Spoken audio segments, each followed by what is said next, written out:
Event of the evening.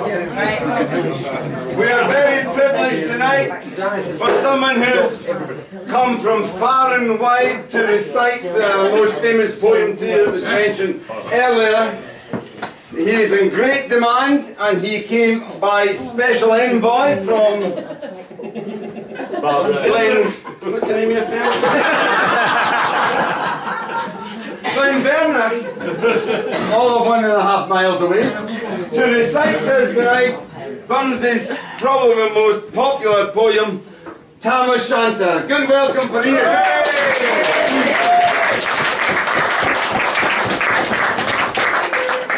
Thank you, for those who don't know anything about the poem, this is it's a ridiculous story of a farmer who once got food at the market. I mean, imagine such a thing ever happened. Imagine anybody getting full at the market. It's nothing. Here we go. When Chapman Billies leave the street and Brithy neighbours meet, as market days are wearing late and folk begin to tap the gate, where we sit boozing at the nappy. Aye, getting food and unca happy. We think now of the lang Scots miles, the mossy swatter slaps and styles that lie between us and our hame, where sits our sulky, sullen grey, gathering her blues like a gathering storm, nursing her wrath to keep it warm. This truth and honest Tam O'Shanter, as he for ear united canter, I'll air when there are tunes of passes for honest men and bonny lass. Tam O'Tam had been sae wise and ta'en your ain wife Kate's advice. She told the wheel that it was a skellum, a blaring, blustering, drunken bellum, that fae November to October, ye market day I wasna sober. That ilka meddler with a miller, they sat as long as thou had siller, and every nag was card a shoe on, the smith and thee got roaring foo on, and at the Lord's house, even on Sunday, ye drank with Captain Gentle Bundy. She prophesied that later soon there would be fund, deep drowned and doon, or cats with warlocks in the muck, by Eloise, all haunted cuck.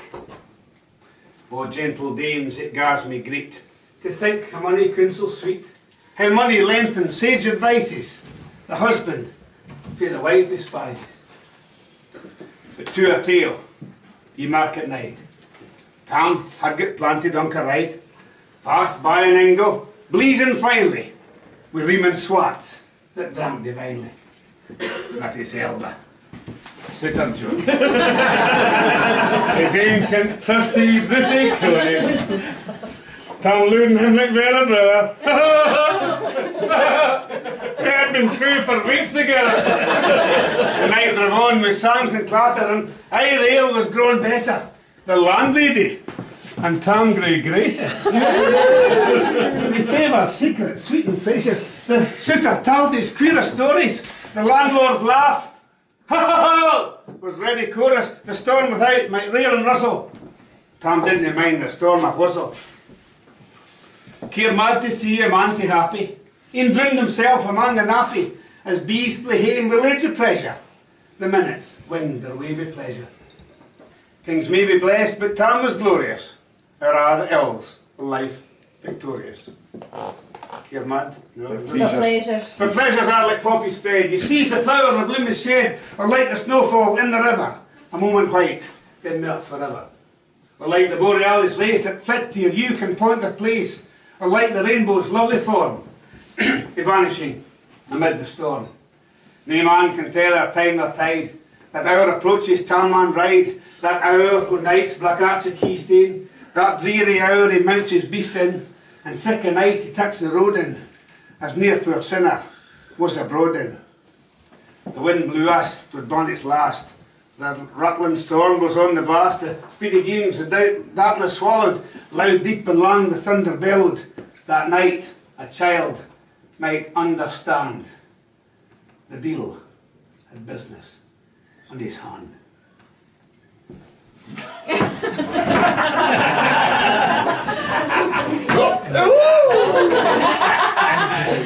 We'll mounted on his dreamer meg, a better never lifted leg, Tam skelpit on through dub and mire, with spies and wind and rain and fire, whilst, hurrying fast, his get blue bonnet, whilst crooning else and all Scots on it, whilst glaring round with prudent cares, lest bogles catch him unawares, Kirkalawa was drawn nigh, where ghaists and hoolits nightly cry. By this time he was crossed the ford, where in the snare the chapman smore, and past the birk and meagle stain, where drunken Charlie Brackneck's bane, and by the thorn aboon the well, where Mungo's mother hand a sail, and by the Before him Doon then by the pours all the floods. before him Doon pours all the flood, the Dublin storm roars through the woods, the lightnings flash from pole to pole, near and more near the thunders roll, when glimmering through the groaning trees, Kirkalawa seemed in a blaze, the Wilka bore, the beams were glancing, and loud resounded mirth and dancing. Inspired, it wasn't whisky.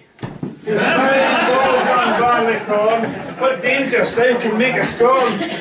With Tiffany, we fear the evil, with Uska Bay, we'll face the evil. We slapped him with Tammy's noddle. Fair play, he cared na deals a bottle. But Maggie stood right sair astonished, till by the heel and hand admonished, she ventured forward on the light, and whoa! Tam saw a nunca sight. Warlocks, witches, in a dance. Nae caught your bright youth in France, but hornpipes, jigs, the spies and reels, put life and metal in their heels. A winnock bunker in the east, there sat Al Nick. Oh. It's sheep a beast.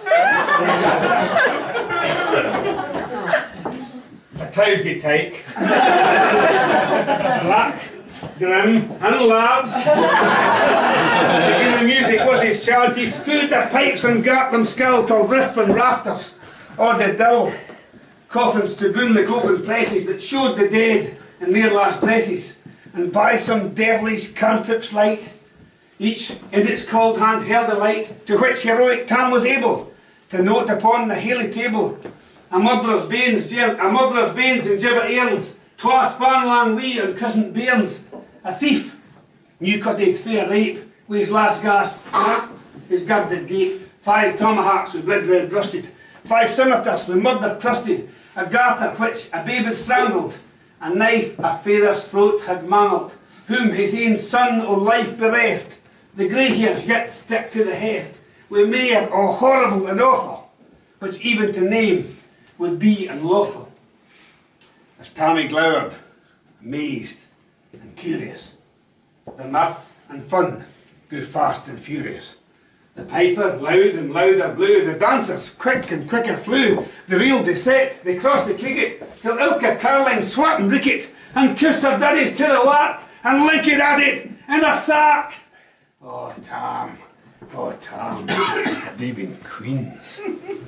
Oh, plump and strapping, in their teens. Their sacks instead of creasy fur had been snap like seamed on her linen. Their breeks of mine, my only pair.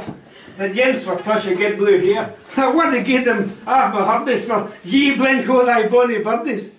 But wither beldams, arl and roll, red woody hags that would spain a foal, flinging and louping on their cummock. Oh, I wonder, did they turn your stomach?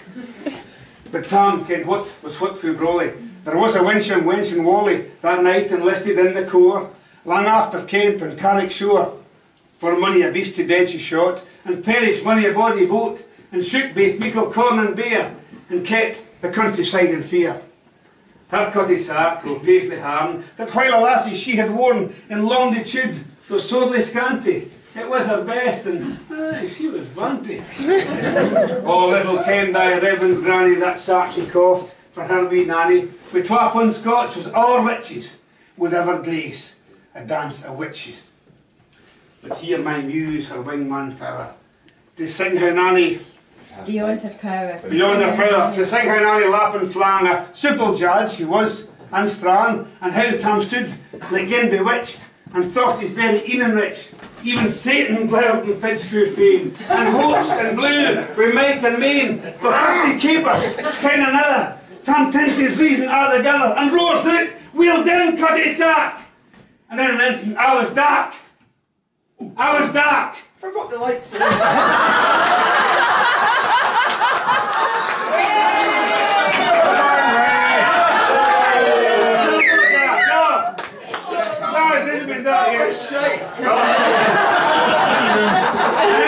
I was nearly dark.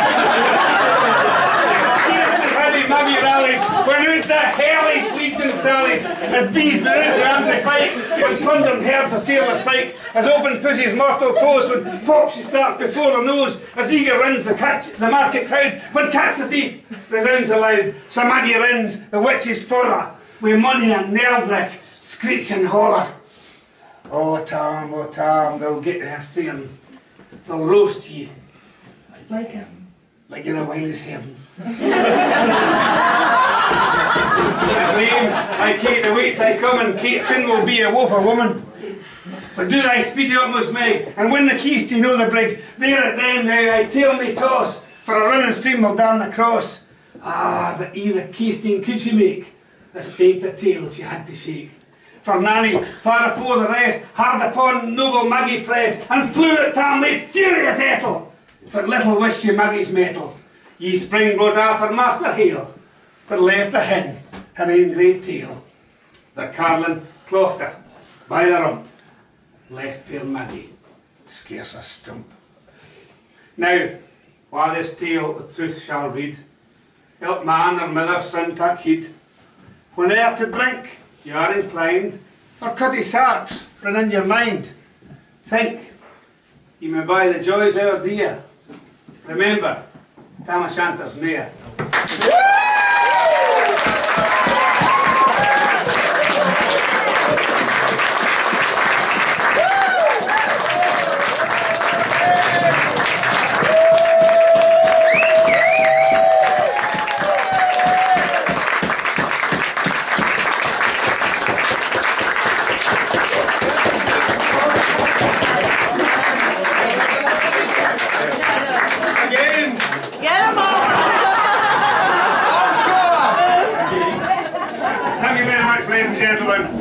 We're moving through the night, and a reply to the lassies is our next toast. And I think the wonderful Helen has got the short straw tonight. Ladies and gentlemen, to reply to Wiley's toast to the lassies.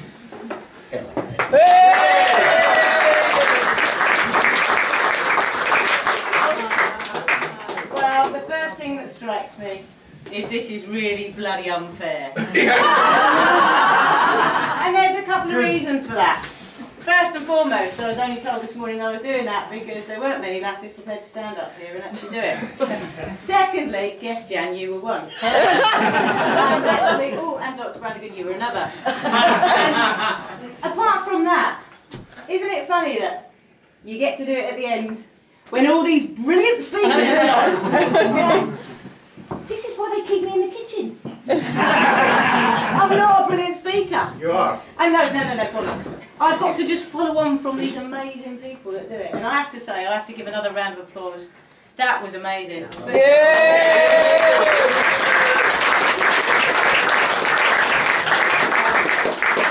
But to all of the boys that have spoken tonight, as usual, absolutely awesome. But that's enough niceties because you're all a bunch of bastards, Billy. Is this my rhyme? I do bloody hope so. Okay, well thank you for a very, very lovely toast to the lassies, Wiley. It was most sincere and thoughtful. I thought you were a git before, I still think you are. Anyway, when I was asked earlier this morning, would I be prepared to give a reply to the lassies, I started bricking it quite quickly. And I thought, oh God, I've got no time to prepare, I've got to cook all the dinners and all the rest of it. But anyway, I thought to myself, the fact of the matter is I've got to look at the vices and the lack of morality with you boys, which you know, it's not too difficult to think about. And so I thought to myself, if I'm thinking about the unfair sex, you boys, and I need to end it on a complimentary note. It's going to be difficult, isn't it? Yeah, it's going to be a toughie, isn't it? Yeah. You asked a bit much, so anyway, I'm going straight in there. Robert Burns represented the aspirations of the common man. There's a lot of you in here. So I know this won't fall on deaf ears, boys.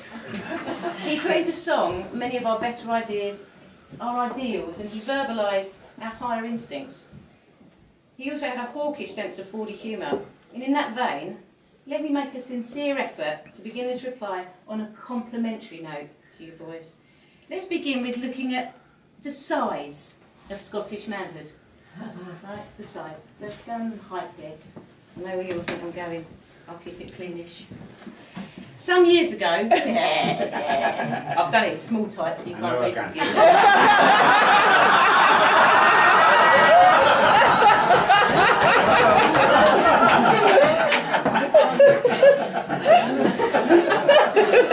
Some years ago, while still living in England, a television commercial, you probably all remember it, for Scott's porridge oats. Do you remember it? Yeah, it's because you're all old like me. And it showed two tall, strapping blokes in kilts, and they had string vests, tossing a caber and strutting their stuff after having consumed vast amounts of Scott's porridge oats, hot porridge, you know? Strapping lads, weren't they? Yeah, they were snatching. The commercial, however, had to be filmed using English actors, as there was no Scottish actors in the film.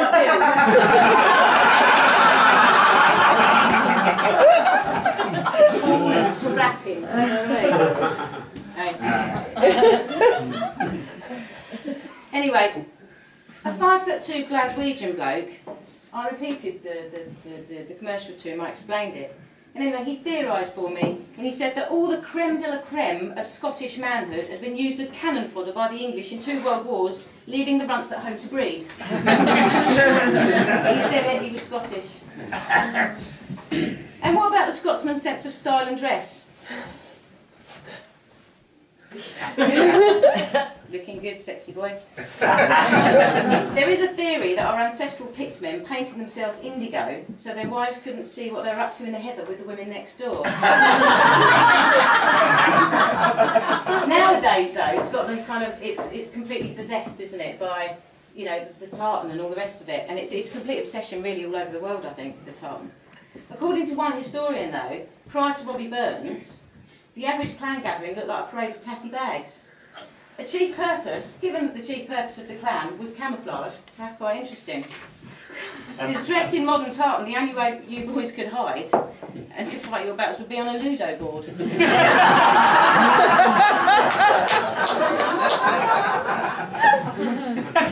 Ladies, that's enough about you boys for a minute. Do we agree with the statement that the kilt is an aphrodisiac? Yeah.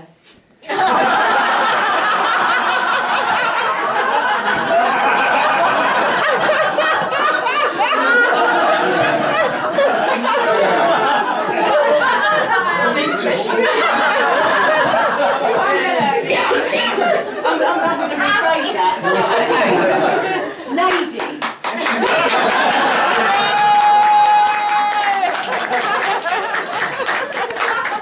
Helen, can I just say the lack of kilts tonight here might speak volumes. Does it? Well, there's only about 3 people in kilts tonight. Most of them are women. I once heard someone say that your man could hawk himself about in tight jeans or Italian suits and there's nothing doing. But should he, and I quote, "Hap his hurdis with the passion pleats." Is that right? Oh, that's unbelievable. It doesn't seem to matter what kind of women, rich, poor, yellow, purple, black, white, it really doesn't matter. They just melt, they go shugly, they submit. You're just irresistible in your kilts. A social anthropologist who was asked why the kilt would be the greatest, like, knee trembler, just laughed and said, "Accessibility, old chap." That's what fascinates them, accessibility. Ladies, take care. And I'm not speaking from experience, as most of you probably know, when I suggest that the answer to what a Scotsman wears under his kilt is best left to the imagination, and it's probably more fulfilling that way. Talking of quilts. I'll have another one of those. Freudian slip, innit? Yeah. Talking of kilts, us lads and lasses are more equal in more ways than you think.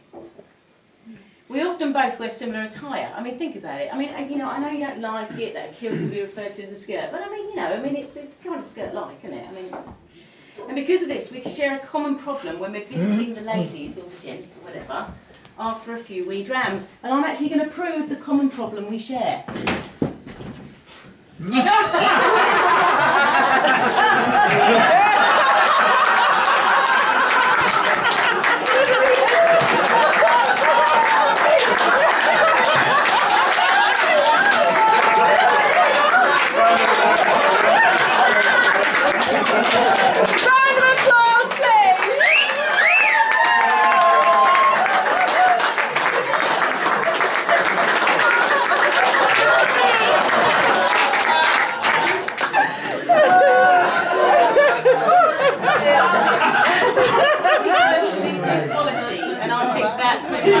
Commonality and equality in, well, two arse cheeks. However, Scotsmen have acquired a few social graces over the past 100 years. They don't belch in the faces of the women they are married to, apart from Snudge. And some of them, so I'm told. See, this is another thing they do.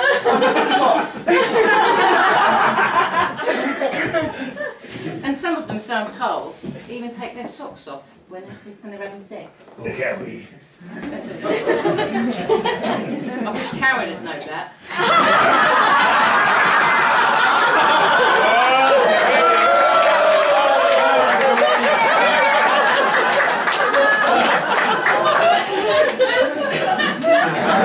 Isn't that much more sex?